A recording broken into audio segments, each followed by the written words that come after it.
Why do you see the things that you see? It's got a lot to do with brain circuitry. We're gonna learn all about it in winter time in Sensation and Perception Online. See, smell, hear, taste, touch, your senses work as a team to generate a point of view of how the world seems. We'll work together like your senses and all will be fine in Sensation and Perception Online. Hello, and welcome to the online version of Sensation and Perception at Carleton College. I'm your professor, Julia Strand. In this video, I'll talk through some logistics of the course and introduce some content as well. I want to start by acknowledging the challenging circumstances that you're taking this class in. People keep talking about how we are living in unprecedented times. And yeah, these times are unprecedented. But the thing that's hard about learning and teaching and living in these times isn't that they're new, it's that they're hard. So I want to start by acknowledging that these times make it particularly challenging to be a student, to be a professor, to be a human being. So I'm going to be understanding and accommodating of the ways that this affects you and your performance in this class. If there are things that you need extra time with or help with or someone to listen to, I'm happy to help do all of those things. So please be in touch and let me know how I can help you. So here's our plan of attack. I've set up the class to be maximally flexible such that it will degrade gracefully. If this isn't a phrase you're familiar with, graceful degradation is a term in the tech world that means that if something stops working as intended, it doesn't fail catastrophically. So an escalator is a great example of graceful degradation. If an escalator breaks, you got stairs. Whereas an elevator, if it breaks, it's just a box in the wall that doesn't do anything. So I've designed this course to be like an escalator. If your Wi-Fi punks out, if your computer goes down, if you're in a distant time zone, if you or a loved one gets sick and you need to do stuff on an alternate schedule, if anything happens so that you can't do the class exactly as designed, you can still do the class. So I'm going to first describe how things will work ideally, and then I'll talk about what variations will look like as you need them. So there are readings and lectures for each day. The content in the videos goes fast because I'd rather have you need to pause them and rewatch them than just stare at them for a long time and be bored. There are also short quizzes on the content from the reading and the lectures. The purposes of the quizzes are to make sure you've mastered the reading and lecture material independently before you have to apply it during class time. Then at class time, you will log into Zoom and go to small breakout rooms that have 3 to 5 people where you'll do problem sets together and answer questions that build on what the video and the readings covered. You'll do this in Google Docs that you can all collaboratively edit. I will be in a main Zoom room where I'll just be hanging out, and as you have questions, you can come and ask me, or I'll pop into your rooms and talk to you then. I'm going to have you do the problem sets in groups so that you can talk to one another and help each other understand things that are unclear and pool your ideas about applications and extensions of the work and just kind of generally, do teamwork. But if you are in a time zone that makes coming to class tough, we'll see if we can find a group or partner in a similar time zone so you still have somebody to work with. If you need to miss a class or go off schedule, this whole process can be done individually. So you can watch the videos on your own and do the problem sets on your own as well. So ideally, I would like us to work mostly synchronously to maintain contact and have the kind of spirited Q&A about the content that makes Sensation and Perception really fun. But I'm not going to do things like full class Zoom lectures or things like that are difficult to make up. So you can work asynchronously if you need to. We're going to be like an escalator. Now, you can do the course fully asynchronously if you need to, but my hope is that you'll participate synchronously if you are able. If your circumstances necessitate you participating asynchronously, please talk to me. I want to know what your plans are so I can make sure that you're getting the help that you need and we have a plan for what happens if you have questions. Speaking of keeping me updated, I really want to be hearing from you this term. I'm a big extrovert. I really miss students. I miss getting to have conversations one-on-one with you. And so if nothing else, it's a favor to me to be in touch. You can feel free to get in touch via Slack or email or schedule one-on-one meetings via Zoom. We're communicating primarily over Slack rather than email this term because it gives you more direct access to me. It means you don't have to compete with my email. It also means I'll be able to get notifications. I'll be able to respond more promptly because I get notifications on my phone and can usually get back to you right away. If there are things that you would like me to know but you prefer to share them anonymously, there's an anonymous suggestion box at the top of the Moodle page. I'm going to work really hard to be flexible and accommodating with your needs and put together a great class for you. I'm really excited to share the wonderful world of perception with you. So today, I'm going to try and convince you of some of the benefits to understanding the basic principles of sensation and perception and explain a few of the general steps that are needed to arrive at a perceptual experience. We'll also talk about 3 themes that will come up regularly in this class. So first of all, why are we here? Why learn about perception?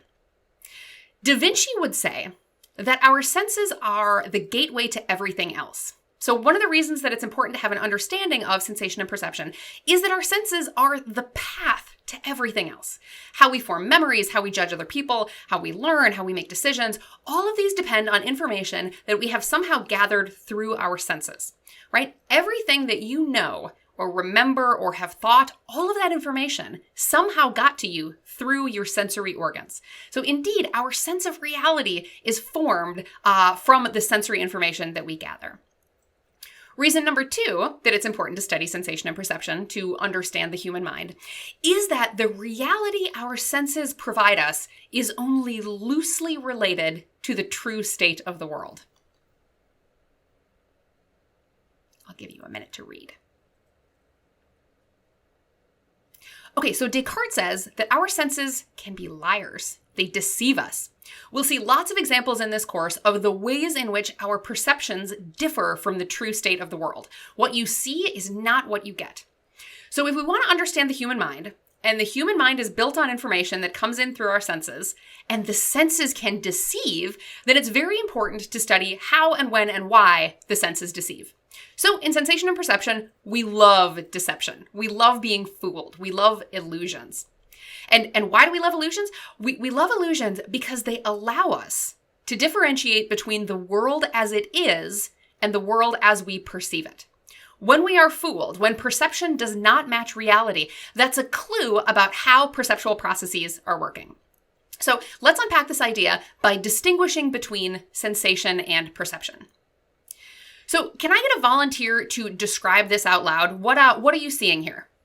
There's 2 shapes. A red rectangular prism laying down that's behind a blue cylinder standing on its end. Great, you think that's a pretty good description? Thank you for your participation. Okay, so we assume that there's this blue cylinder and it's in front of the red block rectangular prism. So you'd assume that if we pulled the blue cylinder away, you'd see the red block behind it, right? But isn't it also possible that if we pulled the blue cylinder away, it is in fact masking 2 red blocks, the gap of which was obscured by the blue cylinder? But why didn't you consider this? Why didn't you think, maybe that's 2 things and there's a gap in between them? So the person who just answered, why didn't you consider that was an option? Oh, right. How fascinating. I guess because that's not what I'd normally expect. Right, it's not what she would normally expect. So normally, if you see something that looks like it could be continuous and there's something in front of it, it usually is continuous. Also, usually if there's a simple way to explain something, that's more likely to be true as well. So you're making these assumptions that's based on years of interacting with the world. You're making guesses about how to interpret ambiguous objects. So this nicely distinguishes between sensation, which is the stimulation of sensory receptors. This is like the very basic low-level input from the light-sensitive cells in your eyes saying, oh yeah, there's some horizontal lines, there's some vertical lines, looks red, looks blue. So we distinguish between sensation and perception, which is the result of taking that sensory information and making inferences about it. Those educated guesses you make about what the sensory input is. That is perception. So we live in this really complex world. We're constantly bombarded with sensory information. And one of the best clues we have about what we will see or hear or taste is our previous experience and our knowledge. So using this to guide our interpretations generally serves us very well. So we talk about this process coming from 2 directions. There's bottom-up information, which is coming from our sensory receptors. This is the raw sensory input about what light is present, the sound waves that are present, the chemicals or vibrations that are influencing us. And then we combine this information with top-down information, which is our knowledge and our experience, to arrive at a perception. So one of the themes that we'll spend the rest of the term exploring is that perception is an inference. Look around the room that you're in. You think you see walls, furniture, a computer. I'm going to argue that the evidence you have for what you perceive is actually weaker than you think it is. We're constantly making inferences, that is, guesses about what's around us. So people sometimes get tripped up and ask like, well, am I sensing this or am I perceiving this? And the answer is almost always, except maybe in the cases of like hallucinations or a few other atypical cases, that you're doing both. Sensation and perception are different features of the same process. Here's another great example that really shows how much work inferences can be doing in the perceptual process.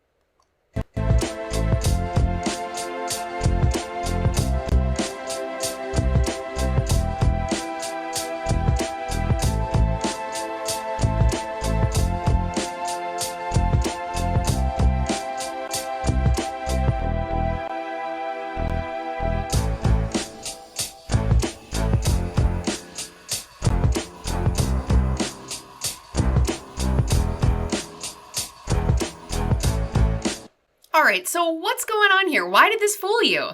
Julia, you're blowing my mind here. I think I was fooled because, like, in our experience, when we see things like that, they're usually 3D, not weird drawings. Right, so we're taking this incoming input and we're making assumptions about it. Usually, when I see something like that, it's a 3D object. Now, most of the time, your inferences are right. That's why we make the inferences we do, because they're based on a lifetime of collecting data. So in this class, we're really interested in identifying what the assumptions are that people are making. Illusions are useful because they reveal these assumptions we aren't normally aware of. So these assumptions are what make, as Perkinji said, the truths of perception. All right, so in this kind of simplistic model of perception, we're getting input from just one sensory system. But in typical perception, we use multiple sensory systems simultaneously. So in order to walk without falling over, for example, you use information from your proprioceptive system. That's telling you about where your limbs are in space. More on that when we study somatosensation. You're getting information from your vestibular system. That's our sense of balance. And you're getting information from your visual system. So our second theme is that no sense is an island. We'll come back to this again and again. Even when it feels like you're only using one sensory system, you're often using many. This affects how we balance, why food is yummy, how we decide whether something is dangerous, why we get seasick, and many, many other perceptual phenomena. So let's add just a little bit to our simple model here and point out that sensory input often comes in from multiple different sensory systems simultaneously. Oh yeah, I see a hand in the back. What's your question? I always learned there are 5 senses. But you just mentioned the vestibular system and proprioception, and those weren't in the 5 I learned. How many senses are there? Boy, am I glad you asked that. Yeah, one of the biggest misconceptions about sensation and perception is that there are 5 senses. And there are lots of different ways that we could conceivably count them, but none of those ways arrives at 5. How might we count them? Well, let's think about that. How do you think we might carve up our sensory system, our sensory experiences into categories? What kind of body part codes for them? Like eyes are one so vision, tongue is one so taste. But the skin codes for both pain and itch and temperature change, and those aren't quite the same, right? Oh, that's a great point. What about like what we can distinguish between? Like we can tell the difference between an ice cube down the back versus a chunk of plastic down the back. But we can also distinguish between sweet and salty. So are all 5 tastes separate? We can also distinguish between thousands of odors and colors. So now we've got thousands of senses. What about like broad classes of ways that information from the external world can get into our brains? So you mean like physical categories like light, mechanical, so touch and hearing, or chemical, like taste and smell. Yeah, he's nodding yes to this. Okay, but the vestibular system that helps code for balance doesn't take in input from any external sources. Plus, multiple stimuli can trigger the same sensory experience. So temperature and spicy food can cause similar sensations, just like mintiness and coldness. Pressure on a closed eye can give you the appearance of light, even if none is present.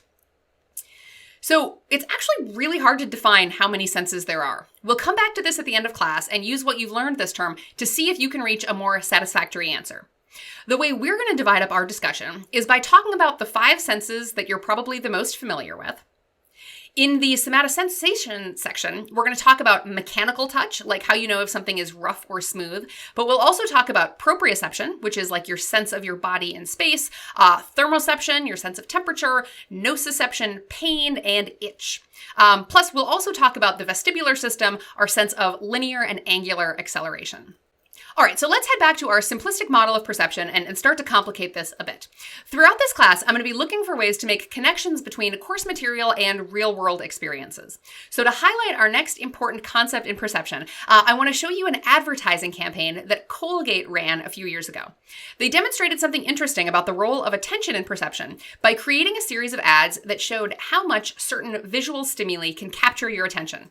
And it's Colgate, so of course they used the example of people having food in their teeth. So they ran these ads. Blurg. Oh.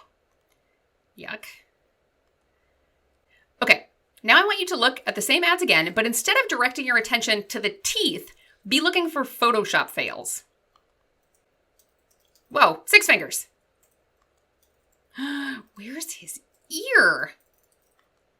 Whose hand is that? Okay, so hidden in each of these images were Photoshop fails that are actually typically hard to spot because you're so drawn to looking at the guy's mouth. So this is a nice example of inattentional blindness, which is the failure to perceive a visible stimulus because you aren't attending to it. And the reason that this occurs is that our perceptual world is incredibly complex. We are constantly confronted with much more information than we can attend to. So right now, in the environment that you're in, you can probably sense the chair against your back, maybe hear noise from people around you or even your own breathing. Maybe you hear the hum of the lights or the buzz of your phone or you hear my voice. We simply don't have the resources and processing power for you to be able to carefully monitor and attend to all of those things simultaneously. So given more information than you can attend to at once, you have to allocate your attention strategically. And some elements of the environment are more interesting and important than others. So right now, I hope you're choosing to allocate your attention to me rather than, the hum of the lights or the feel of the chair on your back. Because paying attention to one thing means that you are making a selection among a number of other things. And the things that you are choosing to pay attention to are the ones that are going to be perceived the most completely. So attention seems to be acting as a gate that can prevent us from perceiving stimuli, or perhaps as a spotlight that makes us perceive some things more clearly. So perceptions are not based solely on the bottom-up information. We use experience and expectations to guide what we perceive. And given the limits of attention, perception is the result of selections from among the available bottom-up sources of information. So one more dead white guy quote. This is William James, the father of psychology. And he emphasizes the importance of attention on perception. Only the things I notice shape my mind. So it's startling to think that the perceptual experience you're having right now is one of many possible experiences you could potentially be having. So the study of attention connects really nicely to our third theme, which is that perceptual experiences are, in some ways, all our own. Over the course of the term, we're going to talk about how we differ from one another in terms of low-level sensory ways and also higher-level perceptual ways. It's clear that we also differ from one another in how we allocate our attention. So imagine 2 scenarios. In the first, you are a typical Carleton student in front of your computer on the first day of sensation and perception. You have been pumped to learn about bottom-up and top-down contributions to perception for ages. So what are the things you are directing your attention to? It's me. It's these fun slides and nice examples. Okay, in a second scenario, you work for Camtasia. That's the software company that was used to record this lecture and is hosting it. So now you're looking at the edges of the screen, you're seeing if you're thinking about whether or not students are going to figure out how they can speed up the lecture if they need to, how they can use the table of contents to jump around. You're thinking about the sound quality. You're wondering about the features that people are likely to use. Now, given the same exact situation, you in class right now versus working for Camtasia, you're going to attend to very different features of the perceptual scene. That's probably going to lead you to notice different things and also remember different things. So what we direct our attention to is just one of the ways that our perceptual experiences start to differ from one another. We'll talk about many more examples of this as the course goes on.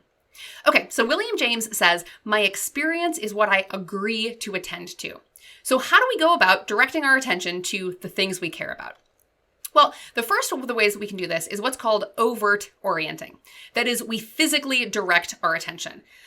This is most commonly talked about with vision, but we can overtly orient with other senses as well. This is how you scan a page to attend to different features of the page in order to find Waldo, for example.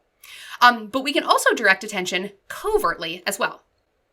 Covert attention refers to a cognitive shift. Even without moving anything, you can decide to allocate your attention somewhere. So, for example, I want you to notice right now how your tongue is sitting in your mouth. Is it touching your teeth? Does it feel heavy? You always have access to that information about your tongue, but normally, luckily, you don't attend to it. So you haven't changed anything physically now, right? Your tongue is just still sitting in your mouth the way it was a minute ago, but you're much more attuned to any small changes that might occur in the stimulus that you're attending to. Okay, so we have discussed the fact that perception depends on the joint influence of bottom-up and top-down information, as well as attention. We've introduced 3 key themes that we'll spend the next 9.5 weeks unpacking. The next thing that you should do is take a quiz on the syllabus content and information from this lecture. This is both to ensure that you've gotten the key information out of the syllabus, but it's also so that you get practice with figuring out how the reading quizzes work. The reading quizzes are short and contain factual information about the reading. You should answer each one, then click check, and Moodle will tell you if you chose the right answer. If you are, move on. If you got it wrong, you try again and check again. Once you've arrived at a correct answer for every question, you submit the quiz. So that means that you're going to submit a perfectly correct quiz every time. The way the grading works is that Moodle keeps track of how many attempts it takes you to get to that perfect quiz. And that's how the grade is determined. All right, that's it for now. Let me know if you have questions. I'm looking forward to talking to you.